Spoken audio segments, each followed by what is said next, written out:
Welcome to the semi-finals of the Opera Euro Rapid. The first semi-final is between Magnus Carlsen, world number 1, against MVL, French number 1. The second semi-final is between Wesley So, American number 3, top 10 player, against Timur Rajabov, Azerbaijan number 1. In this video, I will be looking at the games between Carlsen and MVL. Let's begin. Game 1 between Carlsen and MVL. d4, knight f6, c4, g6, knight c3, d5, the Grunfeld defense. MVL always plays this with black. Take, take, and bishop d2. A normal move is to strike in the center with e4, but bishop d2 was played, just deliberately protecting the knight. So if you take, you can actually take with the bishop, and this bishop lines up against the rook. In the game, MVL played bishop g7, and after e4, now he retreated with knight b6. Notice, queen and bishop now attack the center pawn. White now defends it with bishop e3. On this pawn, you have 2 attackers and 2 defenders. Bishop e3, castle, h3. You see, Carlsen is playing this move h3 because bishop out to g4 is such a big deal. So he actually slops it with h3. So, for example, if you play knight f3, then this pin could be a problem for white. Bishop e2, knight c6. It's like black is putting pressure in the center. You got knight, bishop, and queen on it. So h3 played, e5. MVL strikes in the center. Knight f3 played. You don't want to play d5 because after f5 it looks like black is chipping away at white's center. So Carlsen just defends his center and gets a knight out at the same time. Take, take. Bishops now compete against each other on this diagonal. Knight c6. Getting a piece out and attacking the bishop. I think black has done absolutely fine in this opening. The bishops come off, but also the queens come off. Queen takes queen check, rook takes, and king takes bishop. The opening has gone very well for black. But this is the endgame. The endgame is where the game begins for Magnus. Bishop b5 attacking the knight. Threatening to take. So if you play a6, take, take, I mean these pawns are just so weak. So what does MVL do? He plays knight b4. Is the plan for the knight to jump into c2 to give a check? No. The plan is just to move the knight. You may be thinking, well, after a3, you just kick the knight away. But this is MVL's plan, a6. It's like both sides are attacking each other's minor pieces. Carlsen doesn't want to lose his bishop, so he just drops it back, and then the knight drops back. So it's like the position, almost nothing's changed, except for the fact that both sides have moved their a-pawns. Knight d4. Carlsen puts a knight in the center, threatening to take. So MVL exchanges. Take, take, rook in the middle, controlling the open file. Bishop e6, controlling a really nice diagonal. Castle, so then the rook can come in the center. If white can get both rooks on the d file, this pressure might be too much. So rook d8. MVL understands white's rook is better than black's, so he offers a trade. Rook d1, we keep the pressure. Take, take. So still white's rook is on the d file. King f6 was played in the game, but a nice option is actually to play g5 to stop white playing f4. So if you play f3, because then the king can slide in, king in, and the game goes on. It's like both sides have got their kings in the center. The reason is after rook takes d4, king f6, white now gets a bit of space on the king side. Look at these pawns, controlling these 4 squares. So white is a little bit better. He's got space in the center. King e7, offering a trade. So king sneaks back. So then the rooks can compete against each other on the d file. King f2, rook d8, king e3, take, take. Let's compare the king's journeys. The king was here, now it's right in the middle, d4. The king was here, it's just slid back in the middle. Overall, white's a little bit better because his king is better placed, f6. So let's consider this. I've just highlighted every pawn because on this side of the board, you've got 4 against 3. But on the left, you've got 2 against 3. h4, knight d7. b4. So Carlsen's just moving pawns on both sides of the board. Why not? h6, a4, g5, g3, just defending. Take, take. Now we have 2 against 1 in center. Knight b8. Come back to come forward. This move makes sense because you want to go knight c6, check, attacking the king and the pawn. But now it's white's move. He throws in knight d5 check. This knight is so dangerous, black decided to take it. If you don't take, one of these pawns are going to drop. Take. Now if you take with the king, knight c6. The knight is now activated, attacking the pawn. That's why in this position, e takes d5 played, restricting the knight. This knight cannot come out anymore. Let's draw in the arrows. This pawn is so good, stopping this knight coming out and controlling that square. This bishop can come out to control all these light squares and really further restricts the knight's escape square because the knight can also come there. These pawns are on light squares, so if the bishop can actually come to that square, for example this route, bishop here and then here, it's like you're attacking these pawns from the back. That's why MVL played b6. He wants to get his pawns on dark squares, so then there's no way the bishop can actually get at them. b6 played. h5, a5. So notice both pawns were on a6 and b7, but now they're on a dark square. But the problem is, after this move, offering an exchange, this now becomes an isolated pawn. Take, take. If we look at the pawns, every pawn is isolated. So this favors the attacker, because you can just go after these weak pawns. White's king is more active. White's minor piece. White's bishop is better than the guy's knight. White has a big advantage here. King c5. King comes in. Going after this pawn. Just two moves. Knight can't actually come out here due to that bishop. So king c5 played f5. Once you put a pawn on this square, now it becomes a target for white. Bishop b5. Carlsen doesn't even go after this pawn. He just restricts the knight first. Maybe he comes back for it later. King d8. King just comes back. In this position, black resigned. He had enough, because there's no good way to stop king in and then king takes. If knight d7, just get rid of it. Take, take, king e5. Transforming the advantage into a pawn endgame. This king is going to grab this, then this is going to be a runner, and it is totally lost. This is the third game. The second game was a draw. So at the moment, the score is 1.5, half to Carlsen. That means in this game, MVL needs at least a draw. Then maybe in the fourth game he can win, then he can tie the match 2-2. The vital thing is MVL cannot lose this game. So let's see what happened. Carlsen now has white again. d4, knight f6, c4, g6, knight c3, d5. The Grunfeld. As we saw in game 1, MVL always plays the Grunfeld. Striking in the center early. Take, take. e4 this time. Remember in the other game we had bishop d2. But Carlsen mixes it up. e4. The main line of the Grunfeld. Take, take. So white's got his center. Bishop g7. The point of the Grunfeld is to give white the center. Then you try and attack it later. With moves like c5, the bishop is already facing it. The queen is also facing it as well. Carlsen now plays a very, very strange move. Queen a4 check. There are so many ways to block. c6, bishop d7, knight d7. But in the game, MVL offers a queen trade with queen d7. Carlsen and MVL have played so many times. In their previous game, queen a3 was played, and Carlsen actually won. Carlsen now deviates. He actually swaps queens. Take, take. Rook b1, attacking the pawn. b6.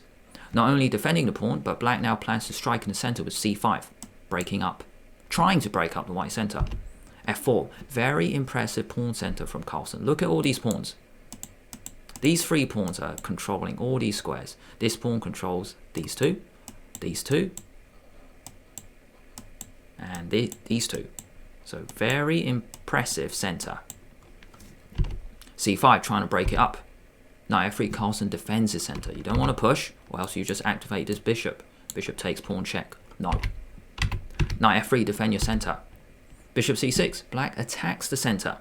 It's like both bishops are slicing the board. Bishop d3, he defends it. Knight d7, king e2. This is a good strategy. Put your king in the middle when the queens are off the board. You don't need to castle. e6, controlling key central squares. Bishop e3, putting another piece near the center. This bishop does such a good job because it defends these two pawns. c4, offering a trade. This is a terrible move because bishop takes pawn. It looks like pawn for pawn has come off, but white's center pawn is much stronger than this pawn. That's why you want to keep your center. So Carlsen just retreats the bishop to c2. Knight f6. Knight and bishop. Now attack this. So Carlsen defends with knight d2. b5. Defending your pawn. a4. attacking this pawn, but just defend it. d5. This is the first brilliant move of the game. d5, what a wonderful sacrifice, because it looks like you can't play this move because you've got bishop, pawn and knight on it. But Carlsen temporarily sacrifices a pawn. Because what's more important than a pawn? Control of key squares. d5, and after take, e5. By the way, you might have been asking, why not e5 firstly? Because knight d5. This knight now has a beautiful home attacking the bishop and the pawn. But if we go back, if you play d5 first, then you actually take that square away for the knight, because there is a black pawn there. e5. So a very deep pawn sacrifice idea. Knight e4 played. Another option was knight g4 to attack the bishop, which might have been better. When the bishop moves, then you can go f6. Black is trying to chip away at the center. And after h3, knight h6, the game might go on. However, in the game, MVL played a very logical move, just putting his knight in the middle with knight e4. This knight now attacks this pawn. So this knight is very dangerous. Carlsen now gets rid of it. Take, take. Rook d1, rooks belong on open files. Black castles, rook d6. You get your rook into the file and attacks the bishop at the same time. This is called playing with tempo. Rook c8, take, take. And the second brilliant move of the game. Carlsen deliberately sacrifices his rook for his bishop because it's all about getting some pawns, but also getting so much control that it's so difficult for black to make good moves. Rook takes bishop. Take, bishop takes, pawn. Now the bishops are slicing the board. The rook can't go there to defend this pawn. So after rook moves, rook takes b5. Rook d8 played by MVL, but there's a nice way to try and chip away at white centers, which begins with g5. If you play a move like g3, which looks good because you're just maintaining, take, take, and a couple of ideas. Maybe you swing the rook over to attack this pawn. Maybe you play the bishop, so then it attacks this. So this was one option for MVL, trying to free his position. In the game, he played rook d8, which makes a lot of sense. Rooks belong on open files. Rook c5, going after that pawn. Rook a4, black defends it. Still, MVL had this option to free his position with g5, bringing this bishop into the game. King f3, activating the king. Also, the king just defends both bishops. Bishop f8, you attack the rook. Rook goes there. Now the rook attacks this pawn and keeps an eye on this pawn. And this bishop might sneak in, trying to target that pawn. Bishop a3. This bishop might have been better placed on that square because it acts as a defender to the king. MVL goes pawn grabbing. Bishop here and then here. But maybe this is just too slow. Carlsen goes through with f5. 4 against 3 on the right. This means white has a majority. A king-side majority. 4 against 3 if we can try and break through. Well, that's the plan. Take, take. Bishop b2. MVL sticks with his plan. Going after the pawn, e6. Really opening up the position for the pieces. Let me draw in the arrows again. After e6. The point is you're threatening this. If you take, then the bishop comes in. But also it's like the rook and the bishop now attack that pawn. So white is making so much progress. Take. Bishop takes e6 check. King goes in the corner. If king f8, it is checkmate in 2 moves. Can you find it? Pause the video now or let the timer run. Can you find checkmate in 2 moves?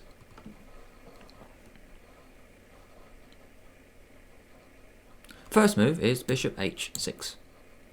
Slice. Slice. Rook covers these squares. King goes here, and then now the bishop comes in. Checkmate. King can't go here, you got your rook in the way, and the rook covers these exit squares. So a really cool checkmate there. In the game, bishop takes e6 check played, king goes in the corner, bishop d4 check played. And it looks like it's completely over. Black now has to give up the rook, but Carlsen was just so angry on camera because he missed a brilliant checkmate in 2 example. Pause the video for the second time or let the timer run. Can you find a brilliant move for white? And the plan is you want to stop this happening.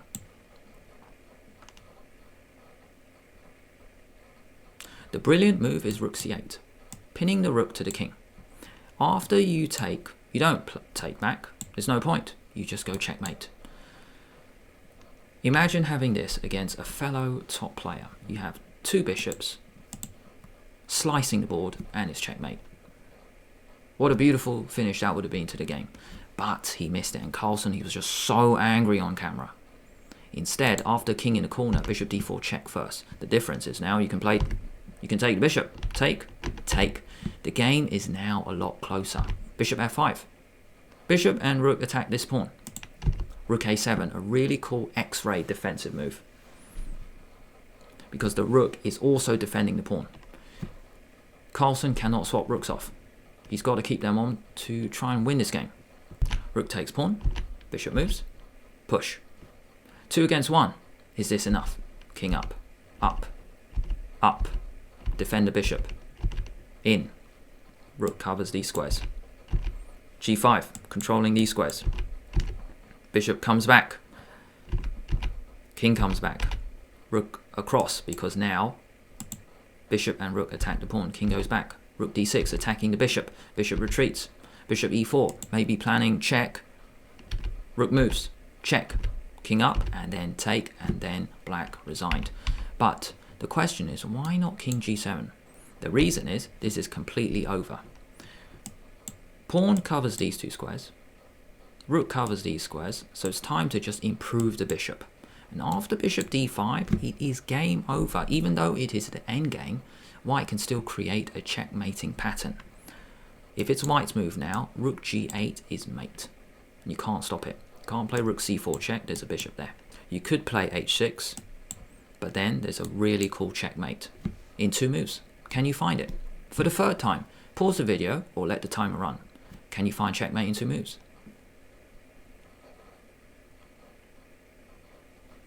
First is check. The king has to go here, and then you actually checkmate with a pawn, which is pretty beautiful. Rook defends pawn, bishop defends rook. That's why after rook d8 check, the king had to escape, and then bishop takes pawn. Game over. 2 pawns up. These are 2 runners. That's it. On day 1, the first semi-final, Carlsen beat MVL 2.5 half. In the second semi-final, Wesley So beat Timur Radjabov 2.5 1.5. It was 1-0, then Radjabov struck back, then Wesley won, then Radjabov had to win the last game, but it was a draw. So it's 2.5 1.5, so Wesley So has won the first match. Thanks a lot for watching all the way until the end. If you enjoyed the video, why not give it a like and subscribe to the channel at the same time? If you press the bell, that means YouTube will let you know when I release a new video. Thanks a lot, and I'll see you later.